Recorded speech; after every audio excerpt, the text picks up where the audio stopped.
Well, hey there guys, Conceptual Concept 6.9 here in the beautiful Pacific Northwest, and today I wanted to talk about my least favorite GPR optic option. Now, before anyone gets butt hurt, before I even tell you what it is, even though the title is going to give it away, this is 100% opinion. It's not based in fact. If this works better for you, and it definitely has some upsides compared to the other options available.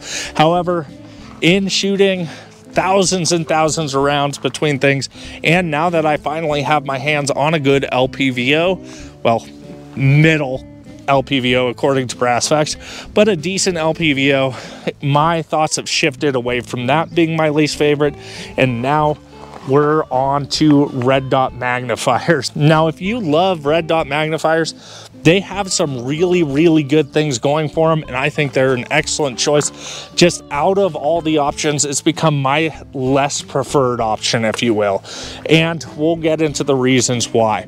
But again, this is not shitting on people who run them. This is just going over the reasons I've found I don't like them, and going over what I think they excel at as well, and just giving you more information if you're really looking at stuff. Now, I do have a lot of red dot magnifiers, and that's just because it's the cheapest way to equip a rifle. So anyways, let's get into it.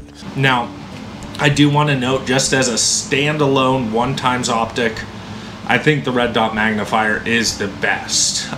It's just when you're trying to get it to be a kind of do-all, which general purpose isn't do-all, but kind of a meet most needs, a sacrifice for all of the different criteria, I think red dot magnifier falls behind the other options comparably. So anyways, put in the comments down below your favorite, why. I would love to hear from you. Be respectful. Again, this is an opinion piece. This isn't trying to crap on you for your preferences. It's just why I don't like it. So let's get into it. Let's start with some of the pros I've noticed. It is the cheapest option for decent quality. So red dot technology has come a very long way. You can get hollow suns that are performing well with night vision, performing well with battery life, that are rugged and bomb-proof, just really durable optics for between 150 to 400 bucks for a decent red dot system. And then the magnifiers, you can get into decent magnifiers like this Holosun H3X, I believe it is. It's just a 3x aluminum magnifier, flip to side, does what a magnifier is supposed to do, right? And you can get into these for 200 bucks. You can get all the way up to like 1,000 bucks for some of the aim point magnifiers, if I remember right. So broad spectrum, but for decent quality like ruggedness, durability, you can really get into these the cheapest out of all the options, right? So massive benefit there. Another thing about this that saves you money is if you have multiple rifles, it's really easy to pop the magnifier off, slap it on another rifle, and use it, because this doesn't need to be zeroed. Personally, I only have one magnifier because, again, it doesn't need to be zeroed. I can swap it between all of my red dot equipped rifles, no problem. So it's versatile in that way. So that's another con. It is versatile. It is able to switch between multiple rifles and save you quite a bit of money. So night vision performance is a double-edged sword for me. Most rifle mounted red dots have a fairly large housing. I haven't tried the aims personally, but most of them have a fairly large housing. And if you're using dual tubes, it's not as big of a deal because you have full situational awareness with the tube that's not looking through for passive aiming, right? But running a single tube with some of the red dots with larger housings, the Comp M4 was the worst by far. It actually occludes a lot of your vision. If you've run night vision before, you know you are focused out to infinity. So everything far away is crystal clear, everything up close is blurry. One of the benefits to that using passive night vision is that the housing for your red dots becomes blurry, but if the housing is too wide, it just becomes a black circle around, occluding your vision.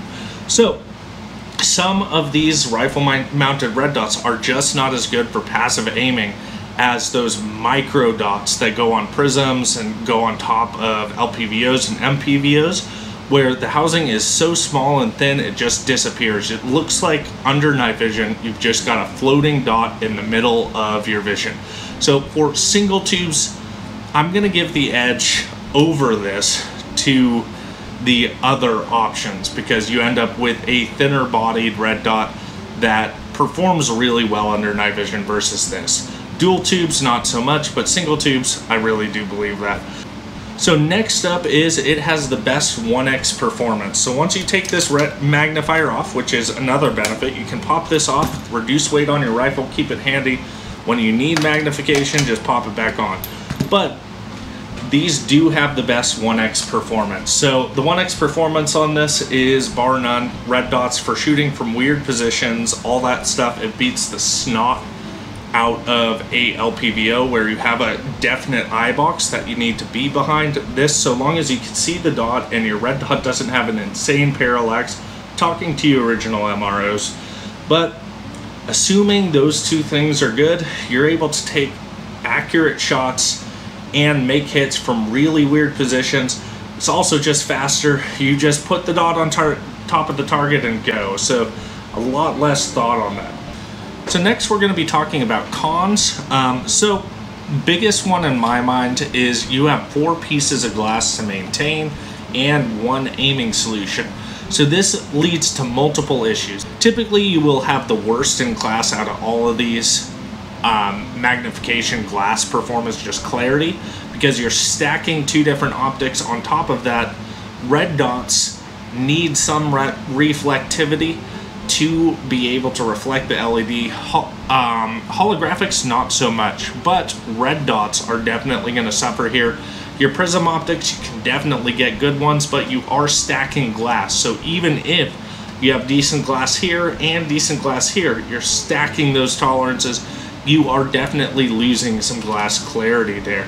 So another downside to it too is that you have to clean all 4 pieces of glass. And one thing I have noticed, which I'll roll in some B-roll from when I was doing the sure shot test, glare is significant. During the sure shot test, when I noticed a shift in impact, brought it back, took it to the range and grouped it, the sun was above the mountains. I was kind of nestled in this nice little valley in the mountains, and it was above the mountains, so it was fairly high up. But I was still getting significant glare to where I had to shade both of these. And you will get that with ACOGs, you will get that with LPVOs and MPVOs, but not to the same level you'll get with this, because you don't just have the one, you have both. And so, and any dust will create more glare. So I've noticed that being a significant downside during dawn and dusk when the sun's low and you're looking straight into it. Or it's low, but you're not looking straight into it, it's just a little above you. You get significant more glare with this than with the other options. So next thing is the ballistic reticle performance and range finding features. So this generally has none. So I don't want to say none. EOTech does use the 68 MOA dot and circle. So you can definitely use that for some range finding. It's kind of an anomaly.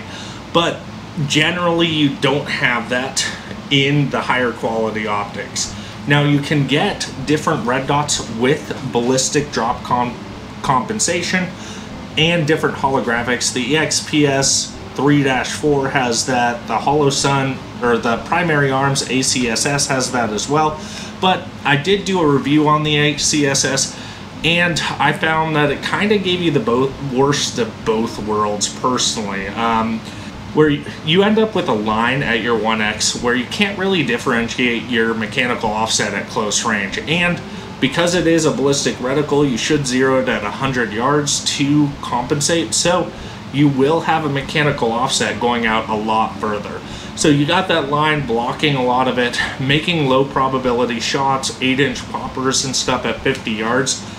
I found was a lot more difficult with the Primary Arms option, because I had to have the top of the bottom of the chevron on the plate, and because it occluded the entire plate, I had trouble actually hitting. So downside to that, now I know Primary Arms has their new optic where you can program that out and just use the chevron. The downside to that though is that in order to switch to having that ballistic reticle, suddenly you have to fumble with buttons, reprogram the optic to work for you. So I still think it's the worst of both worlds, because even at magnification, you've just got little dots, and they are larger than most LPVO, MPVO, and ACOG options for your ballistic holds. So it's a little less precise at range. So I think you're losing a lot of what goes into being a good red dot to sacrifice for mediocre mid-range performance. Now, the other one that I want to try is the Primary Arms magnifier with range finding capability in it, because that's really neat. It can kind of stay out of the way. You can use it to guesstimate targets, which will help with your holds. I think that's really, really cool, and I think paired with an EOTech would be hard to beat. But generally, you are losing your range finding capability and your ballistic drop capability with something like this. There are exceptions, but I kind of went over where those are kind of lackluster to me. On the subject of the ballistic reticle and the range finding features, you can definitely shoot these at range. In fact, my 9-inch 7.62 by 39 CZ Bren 2, I was making decent hits out at 500 yards, and that was with a 9-inch 7.62 by 39 rifle. So I'm pretty happy with that. In fact, I'll roll in some B-roll footage and show you I was making hits at 500 yards. I got 3 in a row, which was the best out of all of it. Part of that was because the steel targets were right below the ridge, and so because of the drop on a 9-inch 7.62 by 39, I was aiming into the blue of the sky. I actually, just to be safe, I walked it up with rounds to get my elevation right. I didn't want to shoot over the ridge. So I did manage to get 3 hits in a row. If I had some terrain feature to match that dot up with where I needed to hit, I bet I could have gotten a lot more. But with red dots, you are guesstimating. You just have that dot floating around, and you kind of have to hold it where you think it should go above the target. So less than ideal at range, but let's roll that B-roll footage real quick. Right below it. Hit it.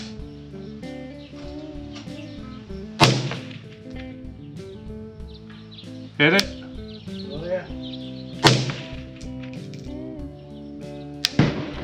Hit it again. So next is the gain in 1x performance. I don't find on intermediate cartridges, now on 308s, absolutely having a cheek weld is significant. But the gain on close range targets out to 100 yards, being able to shoot fairly quickly on target and hit it consistently due to that cheek weld on a 5.56 rifle and even a 7.62 rifle is not that big of a difference to me. I do have a long neck, a different structure. I'm 6'4", so maybe if you're a smaller guy and you really want to tuck into that rifle, and even with this setup, I'm still getting a chin weld, which this is a really high red dot. So if you're built different, that might be more significant. But for me, using a 5.56 rifle or a 7.62 by 39, I don't notice a massively significant change in recoil control between this and a top-mounted ACOG red dot system. Now, these are just my opinions, so again, take it with a grain of salt. If something works for you better than it works for me, if you prefer the red dot magnifier and you do really well at it, rock on, man. I am here for it. I absolutely respect you for that. And I've made decently long shots with setups like this. 500 yards is definitely doable. I just think it's a lot harder. I even think 200 yards on a low probability target like a head is easier with a prism optic or a LPVO or MPVO. I'm sorry, I just find it easier that way. But again, don't let me tell you what to do. This is just my least favorite option. Anyways, guys, I'll talk to you later. Don't forget to go outside, touch grass, and eat ass. All right, guys?